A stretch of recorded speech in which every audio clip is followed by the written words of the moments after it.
Dis die program Fokus en ek dink daar's nogal baie om te sê vanaand. So baie welkom ook by die program. Ek is Pieter Kloete en my gaste vanaand is Prof Koos Malan. En my voel so bietjie ongesteld, maar hy wou graag deelneem aan vanaand se gesprek. So ek het daarom so bydra van hom en natuurlik Jaco Kleinhans, die hoof van internasionale skakeling van Solidariteit wat tans ook uit Europa by ons gaan aansluit. Ek wil sommer begin by Ramaphosa wat Sondag aand weer aan die publiek terugvoer gegee het oor die G20 en waar hy eintlik weer gesê het, jy weet, hy is baie trots op Suid-Afrika omdat ons die G20 so baie goed laat verloop het en hy vra dat ons asseblief as 'n eenheid moet staan en dat ons hierdie misinformasie, en hy verwys natuurlik hierso na die Afrikaners wat natuurlik weet geslag word, en ek praat nou hierso in hakkies. Ek is sommer by Prof Koos ingeloer en hy wil graag deel wees van vanaand se program. Hy voel so 'n bietjie onder die weer, maar hy wil graag sy bydrae lewer. So Prof Koos, dit is wat jy te sê het oor Ramaphosa se toespraak gisteraand. Pieter, ja, die toespraak van Ramaphosa gisteraand, wat nasionaal gebeeldsend is op die staatse media, is 'n baie interessante gebeurtenis. Dit kom teen die agtergrond van 'n paar dinge. Die eerstens dat daar skynbaar 'n gunstige kentering in die Suid-Afrikaanse ekonomie is. Dit word nog nie so algemeen waargeneem nie, maar daar is tekens dat dit wel gebeur. Ons weet dat die logistieke opset in Suid-Afrika, veral die spoorlyne, het verbeter. Die hoeveelheid vrag wat gedra word en die gunstige effek wat dit op uitvoere en natuurlik ook invoer het. Die feit dat minder druk as gevolg daarvan op die paaie geplaas word. En dan weet ons dat daar is ook 'n gunstige uitwerking met betrekking tot die hawens. Daar is etlike plekke waar daar verbetering is met betrekking tot die hawens, wyse waarop die hawens bestuur word, onder andere die Durbanse hawe. En dan is daar natuurlik ook 'n verbetering met betrekking tot elektrisiteit. Dis op grond daarvan dat etlike mense in die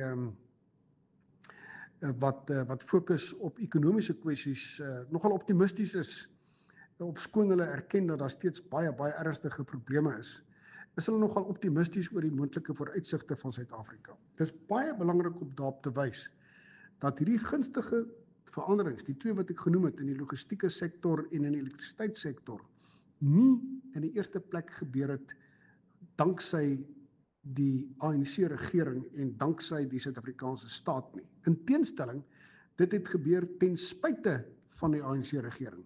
Maar die ANC het uit sy pad gegaan om sover as moontlik en vir so lank as moontlik die tussenbeidetreding van die privaat sektor tot hierdie geknelde sektore te verhoed. En nou dat privaat geld en privaat inisiatief hierby betrek is, oor die afgelope jaar of 2 al, nou sien jy 'n kentering.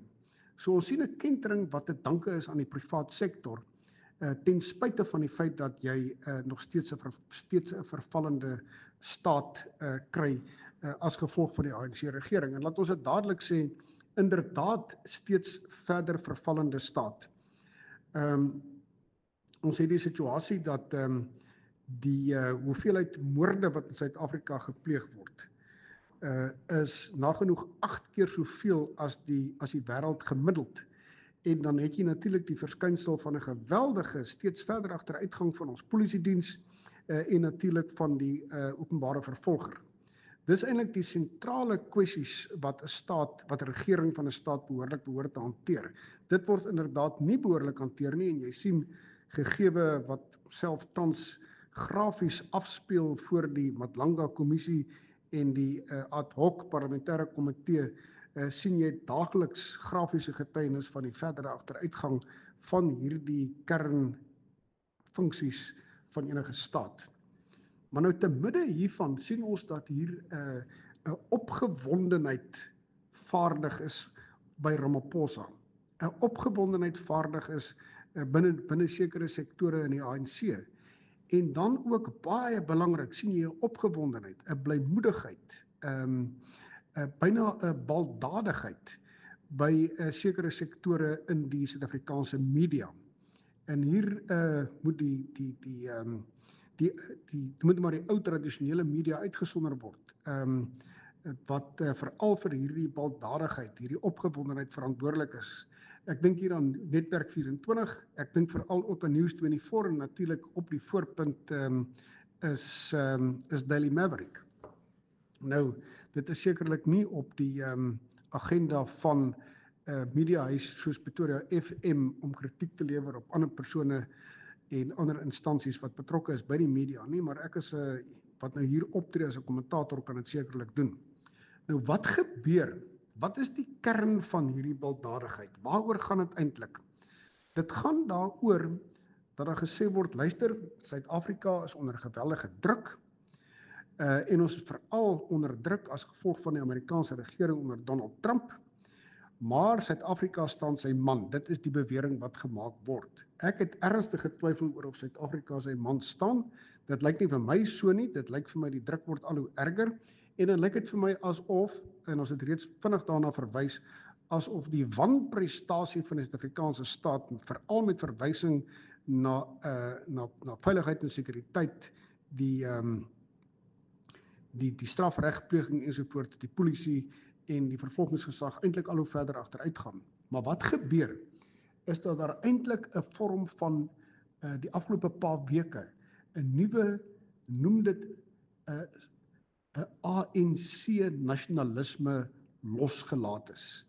En dit gaan daarmee gepaard dat van die mediahuise wat ek genoem word, en ook etlike ander persone in die, noem dit nou maar breedweg in die privaat sektor, is nou geneig om geweldig lof toe te swaai vir Ramaphosa en vir die ANC, en ook om te sê, maar ons moet nou vasstaan teen die Verenigde State, vasstaan ten einde Suid-Afrika se soewereiniteit te beskerm. Maar wat gebeur eintlik? Wat is eintlik aan die gebeur? Wat eintlik aan die gebeur is dat ons nie hier Suid-Afrikaanse nasionalisme het nie. Jy het hier 'n narstigtelike poging van die ANC om te probeer om sy balans te herwin. Hy het nou die land vir so lank laat agteruitgaan vir 'n tydperk van 30 jaar, veral die afgelope 15 jaar. Suid-Afrika is so huiwerend op die agtergrond dat daar moet noodwendig lewe ingeblaas word. En die lewe wat ingeblaas word is om te kyk van die ANC se kant af asof jy 'n eensgesindheid kan kry by soveel as moontlik lede van die Suid-Afrikaanse publiek en vir daai doeleindes soveel as moontlik mense te mobiliseer vir daai doel en dan veral die media. Nou dis 'n stuk flagrante valsheid, Pieter, wat homself hier afspeel. Die valsheid hou verband met die volgende. Hierdie is inderdaad geen Suid-Afrikaanse nasionalisme nie. Dit het geensins betrekking op die Suid-Afrikaanse publiek en die Suid-Afrikaanse staat in die breë nie. Dit is bloot daarop gemik om die ANC se eie stabiliteit, om die ANC se eie ewewig, dit terwyl hy toenemend onder plaaslike en buitelandse druk verkeer, om daai ewewig te probeer herstel. Dit word veral gedoen rondom 'n poging om die eensgesindheid te bewerkstellig teen die buitelandse aanslag, sogenaamde buitelandse aanslag. Dit word gedoen in 'n poging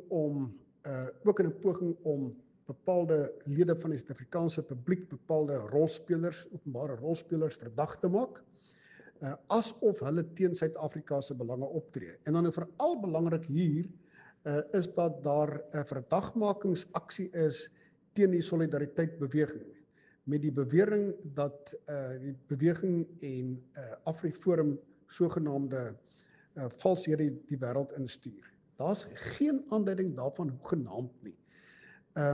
Maar nogtans het die regering en die ANC uiterste afhanklikheid daarvan. Hulle moet noodwendig as dit ware die Solidariteit-beweging en AfriForum probeer kriminaliseer. Dis eintlik wat ons hier het. Alles in 'n poging om, soos ek sê, om die ANC se eie balans te herstel in omstandighede waar die ANC eintlik toenemend onder druk is, toenemend steun verloor en so aan. So hy moet narstigtelik uit sy pad gaan om sy situasie te probeer konsolideer.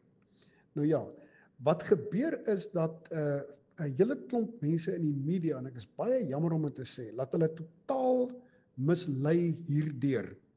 Hulle reken, hulle is valslik onder die indruk, onder die wanindruk, asof ons hier te doen het met 'n algemene poging om vir Suid-Afrika sogenaamd in die bresse te tree.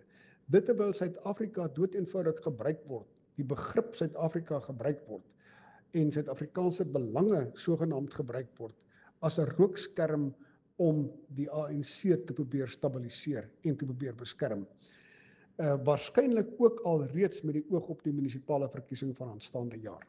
Maar dit is waarmee ons op die oomblik hier te doen het. Dit is 'n ding wat waarskynlik lank beplan word, maar dit het die afgelope 2, 3, 4 weke baie sterk op die voorgrond getree en dit is 'n situasie waarmee ons tans in die media en in die openbare diskurs in die algemeen te kampe het.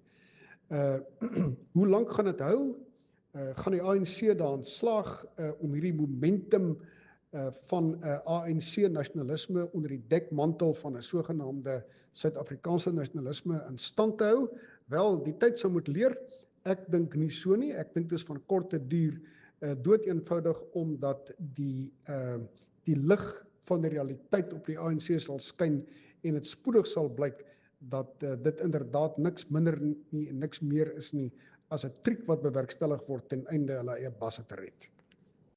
Dis Prof Koos Malan, 'n sakegenoot by Sakeliga. Ons vat so vinnig 'n breek en dan wil ek by Janko Kleinhans, hoof van internasionale skakeling by Solidariteit, hoor oor sy opinie oor president Cyril Ramaphosa se toespraak Sondag aand. Bly ingeskakel. Welkom terug by Fokus, ek is Pieter Kloete.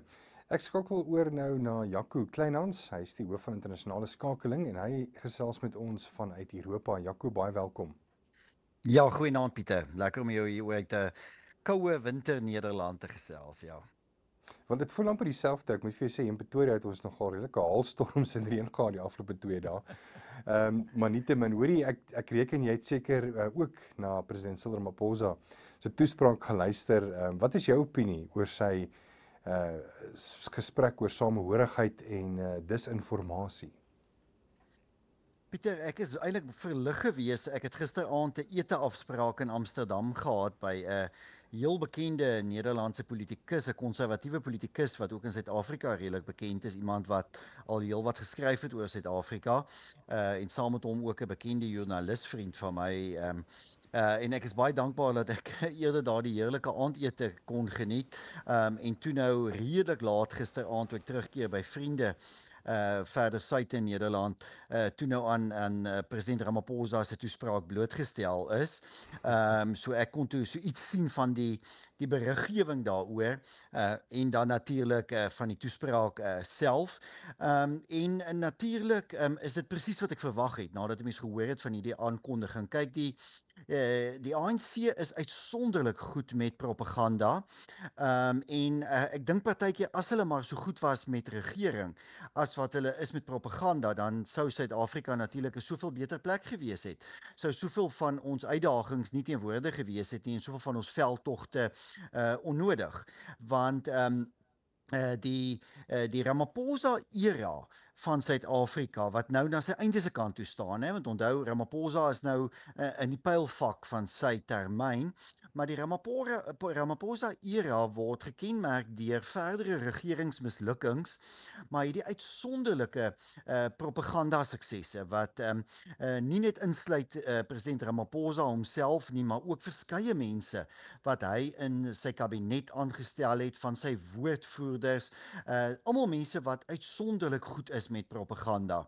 En dit was gisteraand se toespraak ook. Dit was fyn strategies bedink en uitgewerk om eers Suid-Afrikaners lekker te vlei, te kyk wat kan hy nou nog kry uit die G20 beraad, en wat 'n klein bietjie energie is daar nou nog om uit te suig uit daardie lemoen, die G20 lemoen wat nou al so uitgedruk is, te kyk wat kan jy nog uit hom uithaal, en dan natuurlik na die einde toe 'n aanval uit te voer. 'n Aanval uit te voer, bietjie na president Donald Trump van Amerika en die VSA, om sekere elemente van die ANC gelukkig te hou, en dan natuurlik eintlik maar na Afrikaners en georganiseerde Afrikaner organisasies, en hoewel hy Solidariteit en Afriforum nie by name genoem het nie, weet ons, dat dit eintlik maar 'n aanval was op die groter solidariteitsbeweging en ons kritiek die afgelope tyd, geldige kritiek teen die 145 rassewette, teen die onteieningswet wat onteiening sonder vergoeding toelaat, teen die voortdurende wrede plaasmoorde soos wat ons die naweek weer gesien het toe nog 'n boer wreed vermoor is. En ons sal natuurlik voortgaan met daardie kritiek en daardie kritiek wat ons dan ook in Amerika uitgespreek het waaroor ons sekerlik nie skaam is nie. So dit was 'n fyn uitgewerkte strategie gewees van president Ramaphosa. President Ramaphosa is nie baie goed met regering nie. Prof Koos het spesifiek daarna verwys. As mens teruggaan so 12 jaar gelede, moet ons onthou het Jacob Zuma as president van die land vir president Ramaphosa wat toe adjunk president was, aangewys om die elektrisiteitskrisis op te los. En hy het tot vandag toe nie die elektrisiteitskrisis opgelos nie, maar uiteindelik het die privaat sektor dit gedoen. Nou mense het maar begin om eenvoudig massaal sonpanele op te rig reg oor die land, privaat huishoudings, ondernemings, en uiteindelik het daardie reuse nuwe beleggings daartoe gelei dat daar nou genoeg elektrisiteit in die land is. So kan jy dit op elke terrein gaan bespreek. Wat my baie bekommerd maak, Pieter, en dit is regtig vir my 'n ernstige rooi lig, is die wyse waarop die media met die hoofstroom, die tradisionele media, ek hou van Elon Musk verwys altyd na die legacy media, maar dis wat dit eintlik maar is. Dis so 'n ou verstokte soort van uitgediende klomp media instellings, hoe hulle eenvoudig naadloos met die ANC-regering saamwerk en met president Ramaphosa saamgewerk het deur die G20 beraad, eenvoudig propaganda gepubliseer het, dag na dag, geen enkele kritiek uitgespreek het teen die G20 beraad, die feit dat 6 van die 20 staatshoofde nie teenwoordig was nie, dat die agenda dolleeg was, dat die vreeslik belangrike dokument wat nou deur al die lande wat teenwoordig was aanvaar is, 'n dolleë dokument is, wat niks verskil in die wêreld gemaak het, wat van geen geopolitiese waarde of relevantie is nie, maar geen kritiek is toegelaat nie. As jy kritiek uitgespreek het, was jy onpatrioties, anti-Suid-Afrikaans, afbreekend. Dit was die media wat eintlik veronderstel is om die waghonde van vryheid van spraak en demokrasie te wees. Maar nog erger, groot besigheid, groot ondernemings, groot sakelei, selfs groot landbou. Ons sien dit. Ek het vandag weer gekyk. Wie is die mense wat kommer uitspreek byvoorbeeld oor iets soos plaasveiligheid en plaasmoorde? Dis die familieboere, die organisasies wat familieboere verteenwoordig. Dis nooit die groot georganiseerde landbou, die megaboere, die landboumaatskappye en daardie organisasies nie. Ons sien dieselfde met sakelei. Goeie vriend van my, terwyl ek en jy nou hier op radio praat, stuur vir my 'n boodskap uit Suid-Afrika. Ek vermoed hy luister na vanaand se program en hy sê vir my dit maak hom baie bekommerd, want ek dink hy verstaan die sakesektor in Suid-Afrika goed oor hoe die groot sakebedrywe ook met die Ramaphosa regime, wil ek dit eintlik noem, saamwerk om dan nou hierdie propaganda te versprei, die soort van anti-Trump benadering te volg. En dis eintlik die punt wat ek dan nou by wil uitkom en wil maak, want uiteindelik gaan alles natuurlik na die absolute soort van haat en afkeer vir Trump. Trump verteenwoordig dit wat al hierdie mense nou so verwerplik vind. Jy weet, jy kan soveel artikels vir die Daily Maverick aanbied soos wat jy wil. Ek het ook al dit gedoen met groot moeite. Geen kritiek sal gepubliseer word nie, maar die verlinkse professor John Stremlau van Wits Universiteit se artikels word voortdurend gepubliseer. Daar's vandag weer 'n artikel waarin hy lof uitspreek vir hoe Suid-Afrika tydens sy G20 presidentskap multilateralisme internasionaal bevorder het. Nou, dit is 'n dolleë opmerking om te maak. Multilateralisme internasionaal bevorder het. Ek wil sien hoe en waar, presies hoe dit gebeur, hoe dit gewerk. 'n 2 dag lange beraad wat eintlik maar, kom ons wees eerlik, 2 of 3 ure se vergaderings by Netlek was, want dit is eintlik maar wat 'n G20 beraad regtig is. Is 'n mooi fotogeleentheid en 'n geleentheid waar klompie staatshoofde met mekaar gesels. Hoe dit internasionale multilateralisme bevorder. Ja, daarvan is ek nie so heeltemal seker nie, maar dit maak 'n mens bekommerd dat die mense wat veronderstel is en hulle self voordoen as die groot bewakers van vryheid van spraak en demokrasie, dat hulle die mense is wat die afgelope paar weke enige teenspraak wil stilmaak, wil doodpraat, as ekstremisties wil uitbeeld, as verraaiers, as mense wat onpatrioties is. Dit is die woorde, dis die terme wat gebruik word, wat toelaat dat in hulle kommentaarkolomme doodstrygemente gemaak word teen individue en organisasies en hulle leiers, en dan daaroor stil bly en dan self so ver gaan om blaatante leuns te publiseer wat dan uiteindelik verskonings voor aangebied moet word wanneer mense daaroor gaan kla. So ons is in 'n baie riskante fase. Pieter, ek is eintlik baie bekommerd. As ek vanaand hier met jou praat, is ek eintlik baie bekommerd, want ons is in 'n baie riskante fase in Suid-Afrika, omdat dit nie net meer die Ramaphosa ANC is, wat 'n aanslag uitvoer nie, maar dat daar sekere groepe is wat hulle nou verenig het met Ramaphosa, bloot uit hulle haat vir president Donald Trump, alles wat hy verteenwoordig, sy soort van konservatisme, sy soort van wêreldbeeld, natuurlik sy betrokkenheid om 'n einde te bring aan die oorlog in Gaza, verstommend genoeg nou ook sy betrokkenheid om 'n einde te bring aan die oorlog in Oekraïne, waaroor ons eintlik almal baie bly moet wees, maar wat hierdie mense duidelik nie wil hê nie. Hulle wil duidelik hê die oorlog in Oekraïne moet vir altyd voortgaan, wat my verstom.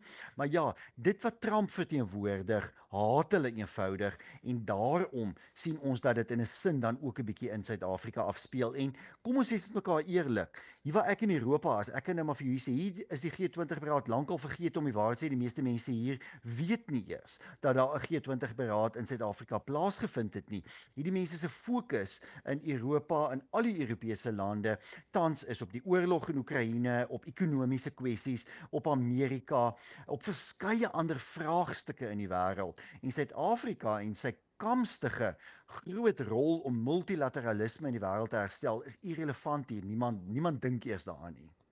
Ja, ek moet met jou saamstem oor die media.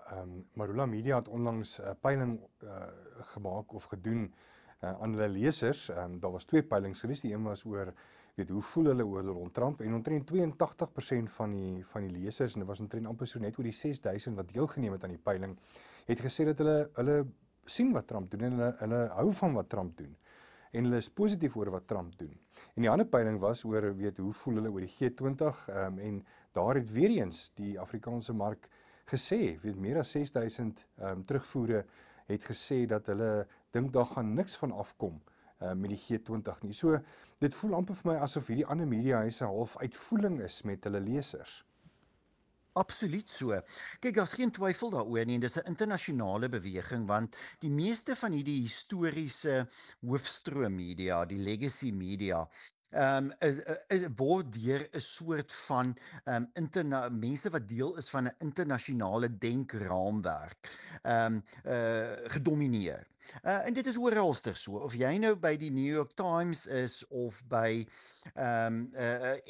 die Engelse media in Suid-Afrika, selfs die Afrikaans, sommige die Afrikaanse hoofstroom media, die mense dink almal dieselfde, hulle lees dieselfde goed, hulle denkvorming vind vanuit dieselfde bronne plaas. Dit vind jy in die hoofstroom media in Duitsland, en hier in Nederland sien ek dit in die tipiese hoofstroom media hier, die NSC Handelsblad en Trou, en al die bekende media, die veral dan natuurlik ook jou openbare uitsenders, jou publieke radio en televisie en so aan. Hulle is oral almal presies dieselfde. Maar kyk wat het in Suid-Afrika gebeur.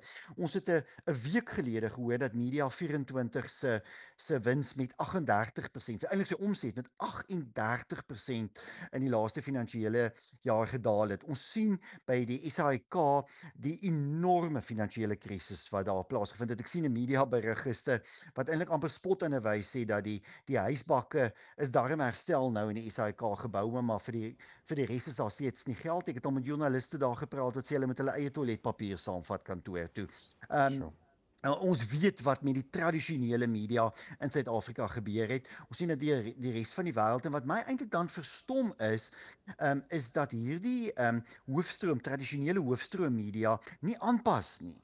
Hulle vervreem hulle lesers en kykers en luisteraars volledig, maar hulle pas nie aan nie. Hulle slaan basies hakke in en radikaliseer eintlik in die soort van harde ideologiese suiwerheid wat hulle verkondig. Wat vanuit 'n progressief linkse hoek kom. Dit is 'n soort van gedeelde wêreld, internasionale globale wêreld, denke wat hulle deel, visie wat hulle deel van hoe hulle dink die wêreld moet funksioneer. En hulle deel almal dieselfde temas, né? Met ander woorde, Israel is 'n bose staat, Israel het 'n volksmoord in Gaza uitgevoer. Rusland is in elke opsig net boos, Oekraïne is net goed.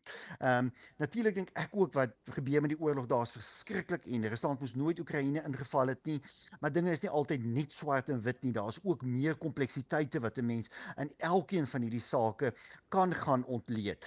Donald Trump is eenvoudig net sleg, net boos. Die Republikeine is absoluut die nuwe nasies van die wêreld, en die demokrate is goed en ek sien hierdie een skrywer op 'n Suid-Afrikaanse nuusweekblad sê vandag, gelukkig oor 3 jaar van nou af sal die demokrate dan nou weer die Withuis oorneem en dan sal die wêreld weer terugkeer na normaliteit. Maar wat gebeur met hierdie hoofstroom media?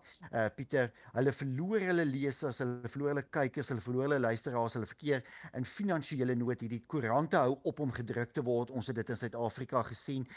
Die televisiekanale verloor hulle kykers. Hulle is almal in 'n reuse krisis en mense beweeg aan na nuwe en alternatiewe media. Die wêreld van nuwe media is ongelooflik opwindend. Wat in Suid-Afrika gebeur hier in Europa, dit gebeur in Amerika. Die geweldige opkoms van nuwe nuuskanale, wat natuurlik al die ongelooflike tegnologie gebruik, deur sosiale media, deur video, deur klank, deur potsendings. Dis 'n fantastiese wêreld. Dis 'n wêreld waaroor mens enkele paar jaar terug nog kon sê, "Joeg, maar gaan daar gehalte wees?" Deesdae kry jy fantastiese gehalte. Jy kry alternatiewe nuus. Ek kry uit Amerika uit, kyk ek potsendings waarvan die gehalte beter is as enige van die hoofstroom media. Jy kry van hierdie aanlyn nuuswebblaaie. Ons het dit in Suid-Afrika. Met 'n Marula Media en 'n Pretoria FM. Lees iets soos Pretoria FM se nuusweek. Elke Vrydag die koerant. Dit is 'n fantastiese Afrikaanse weekblad. Dit is iets wat 'n mens moet koester en kan geniet en waarin goeie debat gevoer word en goeie artikels gepubliseer word. So ek vind dit verstommend dat die hoofstroom media in Suid-Afrika ten spyte van die krisis waarin hulle verkeer, steeds eenvoudig voortgaan met dit, weier om artikels te publiseer wat enigsins buite hulle eie denkraamwerk is, en ek kan dit persoonlik van getuig, Pieter. Ek het aan Daily Maverick 2 weke gelede 'n artikel waarin ek baie lank gewerk het, aangebied. Hulle het die redakteur het binne 2 minute nadat ek dit gestuur het, dat weet dit gaan nie gepubliseer word en jy kan nie 'n artikel van 2000 woorde in 2 minute lees nie. So dis bloot net omdat dit van my af kom geweier, en dit is op 'n nuwe Engelse nuusplatform, Common Sense is dit die volgende dag gepubliseer. Weereens nuwe alternatiewe media wat die geleenthede aangryp. Dit is uiteindelik waar die gesonde debat wat demokrasie lewendig hou, wat vryheid van meningsuiting lewendig hou. Dit is waarheen die debat verskuif het. Dit het wegverskuif van die hoofstroom media na die nuwe media. Ja, net voordat ons oorskuif na die wrywing tussen president Donald Trump en president Maduro van Venezuela, wil ek tog by jou hoor, jy is nou al 'n week in Europa. Hoe sien die Nederlanders die Afrikaner? En nou dat Trump dit ook so opblaas. Ja, kyk wat baie interessant is, Pieter, kyk na die Afrikaner, hoe die Afrikaner gesien word, kan 'n mens onderskei tussen basies twee verskillende generasies. Daar's 'n ouer generasie wat nog apartheid goed onthou, die voor 1994 tydperk van Suid-Afrika, en wat dikwels dan nog Suid-Afrika interpreteer deur apartheid, die oorgang na demokrasie, Nelson Mandela as eerste president, en dan eintlik baie min weet wat daarna gebeur het, miskien tog 'n bietjie inligting gekry het en die wat wel met moeite doen om wel inligting te kry veral uit meer konservatiewe dele, plattelandse dele van hier van Nederland. Hulle het dan 'n meer realistiese blik op Suid-Afrika ontwikkel. Maar dan is daar 'n nuwe generasie. Daar's 'n jong generasie van mense in hulle 20's en hulle 30's en in hulle 40's wat Suid-Afrika nuut interpreteer, wat ook hulle nuus by alternatiewe nuusbronne en media kry, ook op sosiale media, dikwels op X is. X is natuurlik 'n fantastiese, dis nou die voormalige Twitter, 'n fantastiese nuusbron. Ek gebruik dit as my primêre bron van nuus. En hulle almal het 'n baie duidelike en realistiese blik op Suid-Afrika en is dan amper op 'n soort van herontdekking van die Afrikaner. Want hulle is ook die generasie wat nie meer op skool geleer het en ook nou leer van Suid-Afrika en van die historiese bande tussen Nederland en Suid-Afrika en die bande met die Afrikaner, histories waar dit vandaan kom nie. Dikwels weet hulle nie veel van Afrikaans as taal nie en hulle ervaar dan 'n nuwe ontdekking. En dis nou nie almal nie, maar die wat dit wel deurgaan, is dit natuurlik 'n fantastiese ontdekkingstog, né? Hulle vind Afrikaanse musiek, geniet dit, begin Afrikaanse video's te kyk, bewoon Afrikaanse musiekfeeste hier in Nederland by waarvan daar 'n geweldige toename die afgelope jaar of 2 was. En begin dan skielik die geskiedenis te ontdek en die groot volkshelde van die Afrikaner uit byvoorbeeld die Tweede Vryheidsoorlog, die groot generaals en alles. En ek dink daarin lê groot geleentheid opgesluit. 'n buite politieke, buite met ander woorde partytetiese verband, buite 'n regeringsverband skakeling, 'n echt kulturele en taalskakeling en uitruiling tussen die Afrikaner en 'n nuwe generasie Nederlanders. En ek dink is opwindend, dis nog in 'n vroeë fase, maar ja, daar het 'n sterk realisme ingetree, en ook in Europa. Al is Europeërs definitief nie so uitgesproke oor Suid-Afrika soos byvoorbeeld Donald Trump in Amerika nie. Wil ek vir jou sê, is daar oor die algemeen by ingeligte Nederlanders, en dit is dan ook ouer Nederlanders en dis ook veral dan mense in die politiek, is daar oor dieselfde dinge kom, oor die onteieningswet en oor die misdaadprobleme, oor al hierdie selfde kwessies, is daar maar hier redelike komme. Jy weet, ek was vandag die hele dag in die Nederlandse parlement in Den Haag, die tweede kamer der Staten-Generaal, met verskeie politieke partye daar geskakel. Almal is maar oor dieselfde kwessies bekommerd. Ek dink president Ramaphosa en sy span onderskat die realisme wat reg oor die wêreld, en dis nie net in Europa en Amerika nie, dis ook in Indië en Indonesië en China en baie lande, wat besig is om in te tree oor Suid-Afrika en oor die klaaglike mislukking wat die ANC gehad het die afgelope paar jaar om wesenlike dinge in Suid-Afrika reg te maak. Jaco, dankie.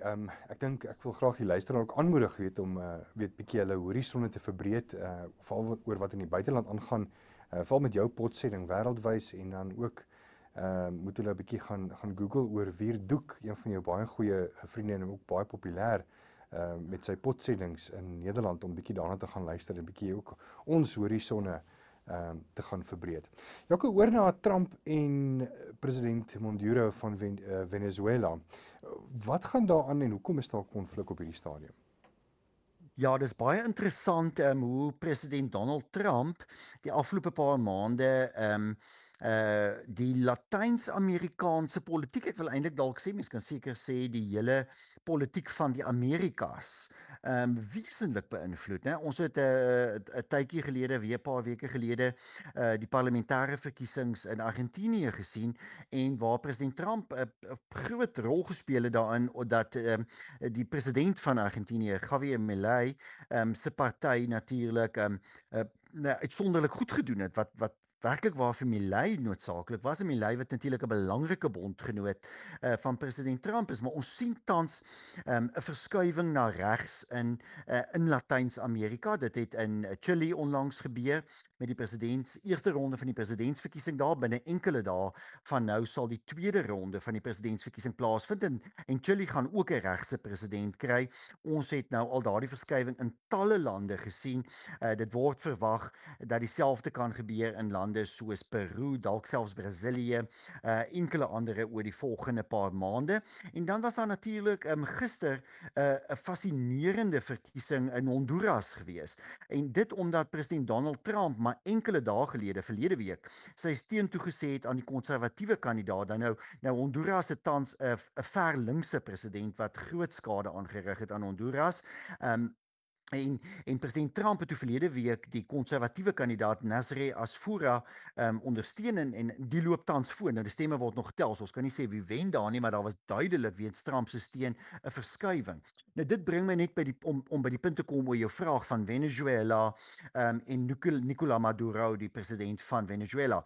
Venezuela het 'n harde linkse autoritaire regering. Oppositie word onderdruk. Dis eintlik 'n diktatorskap van 'n ekstreem linkse regering wat ook bande het met die ANC in Suid-Afrika en natuurlik bande het dan nou met Cuba, Iran, China en Rusland. Tipies die lande waarmee die ANC ook baie nou bande het.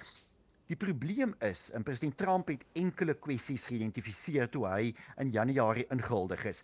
Een is dat Amerika het 'n reuse probleem met dwelmmisbruik. So dwelmmiddels is algemeen beskikbaar in Amerika. Daar sterf jaarliks 100,000 mense in Amerika weens dwelmmisbruik. En Trump het gesê die invloed van dwelms moet gestuit word. Die probleem in die verlede was dat vorige Amerikaanse regerings alleen op Mexiko gefokus het omdat dwelmmiddels deur Mexiko oor die grens gekom het. Maar die probleem is baie verder suid as Mexiko. Hierdie dwelms is afkomstig uit Sentraal en Suid-Amerika. So Trump sê in plaas daarvan om te gaan kyk na Mexiko waar deur dit gesmokkel word, moet hy die oorsprong van die dwelms gaan vind. En jy gaan vind dit in lande soos Honduras en dan nou Venezuela en ander. En dit is waar jy moet gaan hanteer. En ons het die afgelope tyd gesien, die weermag wat ontplooi is na beide die Atlantiese Oseaan en die Stille Oseaan, en waar bote byvoorbeeld aangeval word uit die lug uit, wat hierdie dwelmmiddels vervoer. Nou, president Trump wil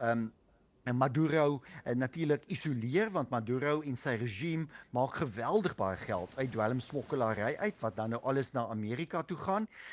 En Maduro verteenwoordig 'n wesenlike gevaar ook vir Amerikaanse nasionale veiligheid. Hy werk saam met gevaarlike regimes soos die van Iran, Cuba en andere. So Trump ondersteun die oppositie in Venezuela, soos wat hy ook dan nou in enkele ander Latyn-Amerikaanse lande met sukses gedoen het, en nou probeer hy eintlik die omstandighede vir Maduro ondraaglik maak, deur werklik waar die land onder geweldige druk te plaas, of dit sal lei tot konflik, fisiese konflik, moontlike aanvalle, 'n moontlike oorlog. Daaroor is ek nog skepties. Ek dink nie dis die Trump-strategie ooit regtig nie. Dis baie gefokusde veldtogte, dis isolasie, ekonomiese en ander maniere om 'n land te isoleer. En Trump wil natuurlik bloot hê dat Venezuela moet terugkeer na demokrasie, dat daar behoorlike demokratiese verkiesings moet plaasvind en dan hopelik dat 'n meer pro-Amerikaanse, pro-westerse regering in Venezuela verkies kan word. Maar tans is Venezuela 'n reuse probleem in Latyn-Amerika. Van sy buurlande soos Brasilië en andere ervaar reuse probleme. Venezuela loop leeg, nou mense vlug in hulle honderde duisende uit Venezuela. Hierdie vlugtelinge skep reuse probleme in ander Latyn-Amerikaanse lande. Ons het dit in Chili ook gesien, waar hulle by misdaad betrokke is, by dwelmsmokkelary betrokke is. So ja, dis alles 'n baie groot probleem wat ek dink president Trump met 'n veldtog van uiterste druk op Maduro en sy regime probeer regstel. Ja, dit is ongelukkig al waarvan ons tyd het. Ek dink ons kon nog 'n hele uur en 'n half en 2 ure nog hieroor gesels. Baie dankie ook vir jou tyd al die pad uit Europa uit. En ons sien uit na jou artikels op Nuusweek en natuurlik ook jou potsending wêreldwys wat mense na hartelus kan gaan luister. Dankie Jaco. Baie dankie Pieter en 'n mooi aand vir almal. Dis Jaco Kleinhans, hoof van internasionale skakeling by Solidariteit, en die gesprek was tans waar hy uit Europa 'n toer doen. Ja, dit is dit vir Fokus vanaand. Baie dankie vir die saamluister.